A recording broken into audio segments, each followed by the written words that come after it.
हरिओम। आज हम बात करेंगे फ्रोजन शोल्डर के समस्या पर।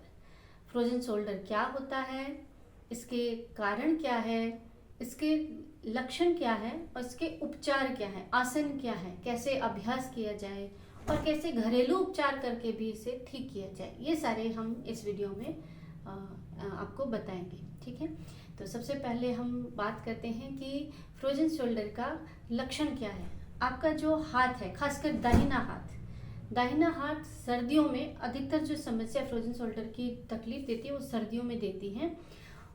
जो फ्रोजन शोल्डर है वो हाथ का नहीं उठना, यहाँ तक कि इतना कि आप जो है वो खाना भी नहीं खा सकते हैं, उतना भी हाथ नहीं उठता है। तो ये इसके लक्षण हैं। और कंधे में रक्त का जमाव हो जाता है, कारण कुछ भी हो सकता है। कई बार शुगर के मरीज जो होते हैं उनके लिए भी ये समस्या बन जाती है। अधिकतर 70% कारण इसमें मधुमेह का यानी शुगर का होना बताया जा रहा है। इसके अलावा हाथ जो है वो आपका काम नहीं कर रहा है, उसके पीछे कोई भी कारण हो सकता है। कई बार चोट लग जाती है, कई बार हम एक साइड लगातार एक ही साइड सोते हैं तब रक्त का जमाव हो जाता है।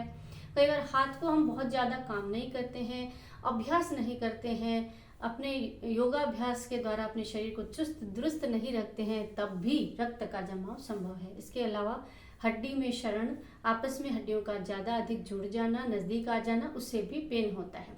अब इसके आपको लक्षण बता दिए हैं, कारण भी बता दिए हैं।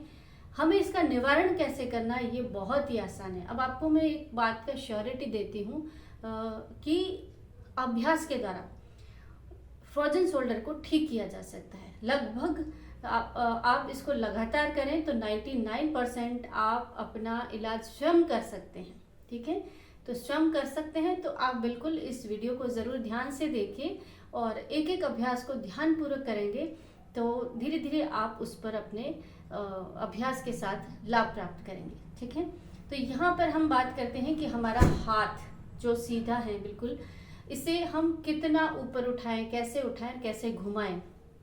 देखिए, जो साधक बहुत अधिक समस्या से ग्रस्त है, यानी कि हाथ आपका इतना भी ऊपर नहीं उठ रहा है, शुरुआत बहुत ही टफ है उनके लिए कि वो इतना भी ऊपर उठाए, तो इसके लिए बहुत ही आसान तरीका है कि उन्हें ऊपर उठाने के लिए, जैसे मैंने यहाँ पर एक सहारा हाथ को देने के लिए एक कुर्सी रखी है। ठीक है, तब अपने हाथ को थोड़ा थोड़ा ऊपर उठाते हुए यहाँ पे रख दीजिए। इस तरह रखने पर हाथ जो है ना वो थोड़ा थोड़ा पेन करेगा, लेकिन आपको गिन करके पूरे 5 मिनट ऐसे ही हाथ को रखना है। ठीक है, यहाँ से आपको हाथ को थोड़ा सा सपोर्ट मिलेगा तो आप बहुत देर तक रख भी पाएंगे, कोई पेन नहीं होता है। जब सपोर्ट मिल जाता है तो धीरे धीरे हाथ के खुलने की स्थिति आ जाएगी। फिर थोड़ा और हाथ को हिलाएं, ऊपर करें, और अगर आपके पास और ऊंची स्टूल या कुर्सी है तो हाथ को थोड़ा और ऊपर कर सकते हैं। ध्यान रखिएगा, निरंतर अभ्यास के साथ हाथ को लगातार ऊपर लेते हुए जाना है, यानी अपने हाथों का एंगल बढ़ाते जाना है। यहाँ से आप इतना ऊपर भी कर सकते हैं। ठीक है, ये तो वह सपोर्ट के साथ जिन मरीजों को, जिन साधकों को बहुत अधिक समस्या है, उनको सपोर्ट के साथ अपने हाथ को ऊपर करना है। ठीक है, अब हम बात करेंगे कि बिना सपोर्ट की स्थिति, यानी कि हाथ तो दुख रहा है लेकिन लगातार दर्द हो रहा है और हम उसमें आराम नहीं ले पा रहे हैं, तो हमें अभ्यास ऐसा करना आरंभ कर देना चाहिए जल्द ही, जिससे कि हमें लाभ मिल जाए। तो उसमें हम क्या करेंगे, देखिए, सबसे पहला जो अभ्यास है वो है कंधों का रोटेशन, इस तरह। और ये रोटेशन हमें आगे से पीछे लेके जाना है, इस तरह आगे से पीछे। ठीक है, कभी भी ऐसे नहीं लेना है, इसको सिर्फ पीछे इस तरह लेके जाना है, इससे जल्दी लाभ आपको मिलेगा। ठीक है, एक अभ्यास आपका ये हुआ और ये बहुत ही इजी है, हर कोई कर सकता है। ठीक, दूसरा हमारा अभ्यास होगा, हाथ को इस तरह ऊपर कीजिए ऐसे, और दूसरे हाथ की सहायता से इसे धीरे धीरे इस तरह ऊपर लेके जाइए। जिनका हाथ दर्द कर रहा है ना, उनको सपोर्ट से ये आराम से ऊपर जाने लगेगा। हाथ आपका पूरा पीछे जाना चाहिए। ये लक्ष्य आपको जब तक मिल जाए इतना पूरा, जब जाने लगे तब आप इसको पूरा बैक में ले जा सकते हैं। यहाँ से इसको ऊपर नीचे डेली आपको करना होगा।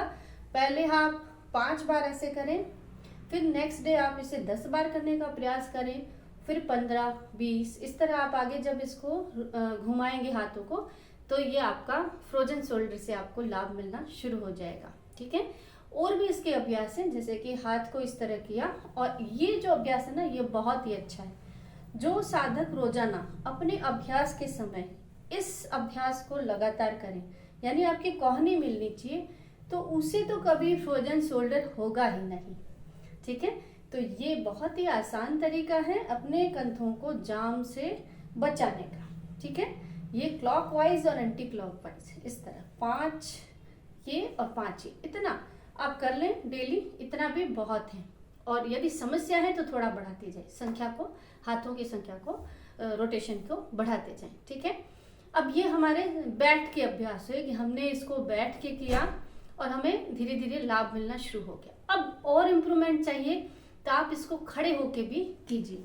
देखिए, जब समस्या आती है ना तो हमें जो भी तरीका अपनाना हो वो हमें लगातार करना ही चाहिए। अब मैं यहाँ पर आपको एक तरीका बताती हूँ, बहुत ही इजी भी है, ये आसान भी है।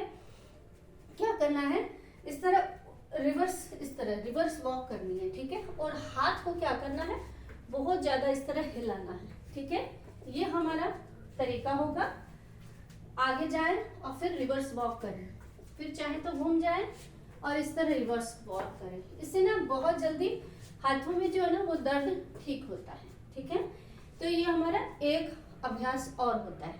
ठीक, इसके अलावा हाथों को क्या करना है, ये तो आगे पीछे वाला हुआ। अब इस तरह करना, देखिए आकाश दर्शन होता है, ये बहुत ही लाभकारी है। दोनों पाँव में कंधों जितना समानांतर दूरी रखें और हाथ भी एकदम चिपकाने नहीं है, इस तरह रखना है। और श्वास भरते हुए हाथों को फैलाएं, सिर को ऊपर करें, फिर श्वास छोड़ते हुए हाथों को इस तरह, फिर श्वास भरते हुए हाथों को फैलाए, सिर को ऊपर। इसको भी आपको लगभग 5 बार करना होगा। तो हमने हाथों को किस तरह फैलाया, इस तरह हॉरिजॉन्टल। ठीक है, तो हाथ को 2 तरह, एक तो ये वॉक करनी है आपको और एक ये वाला करना है। ठीक है, अब ये हुआ 2 अभ्यास हाथों के।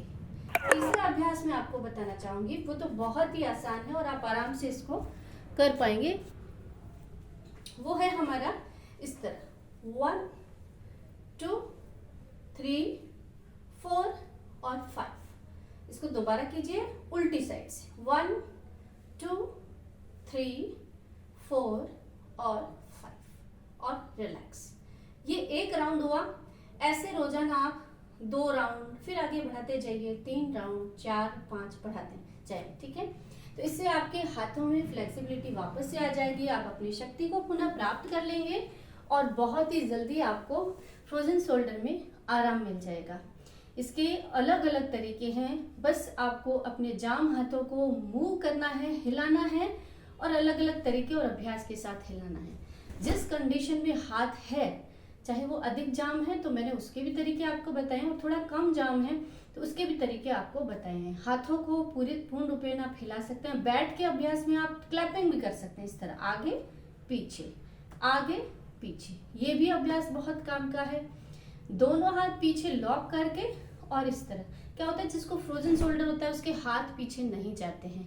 तो आपको क्या करना है, धीरे धीरे हाथ इतना इतना और इतना, इस तरह आपको लगातार हाथ पीछे करना है और इस तरह सीधा होना है और कुछ नहीं करना। और फिर वापस ढीला छोड़ते हुए शरीर को, हाथ को आगे लाना है। फिर एक बार श्वास भरते हुए गर्दन ऊपर, कमर सीधी, और फिर श्वास छोड़ते हुए हाथ को आगे। ये सारे अभ्यास, इनमें से यदि आप 4 या 5 अभ्यास भी कर लेते हैं तो यकीन जानिए आपको बहुत ही जल्दी फ्रोजन शोल्डर से आराम मिलेगा। अब बात करते हैं घरेलू उपचार की। अधिकतर जो समस्या आती है वो रात्रि के समय आती है। रात्रि के समय सोते ही क्या होता है, शरीर बिल्कुल शिथिल पड़ जाता है और सोते हुए व्यक्ति को दर्द होने लगता है, असह पीड़ा होती है, आंख खुल जाती है। तो इसके लिए आप बजाय कि गर्म सेक करने के, आप ठंडे सेक का इस्तेमाल करें, बहुत आराम आएगा। ऐसी जो बॉटल आती है कपड़े की, इसके अंदर बर्फ भर लीजिए और इस तरह जहां दर्द हो वहां इस तरह घुमा घुमा कर आप अपने हाथों पे सेक कीजिए। जो हाथ है उसका दर्द कम होगा और अपने अभ्यास के साथ धीरे धीरे आप अपने लक्ष्य को प्राप्त कर लेंगे। तो इस तरह आप अपने स्वयं का इलाज हम कर सकते हैं। उम्मीद करती हूँ आपको मेरा वीडियो अच्छा लगा होगा और आप इससे जल्द ही लाभ प्राप्त करेंगे। आपकी कोई भी समस्या हो, मैं इसी तरह आपके लिए नए टॉपिक के साथ मुझे मैसेज कर सकते हैं या फिर आप कमेंट में लिख सकते हैं। उस समस्या पर वीडियो पुनः बनाकर लाने का प्रयास करूंगी। फिर मिलते हैं। हरिओम।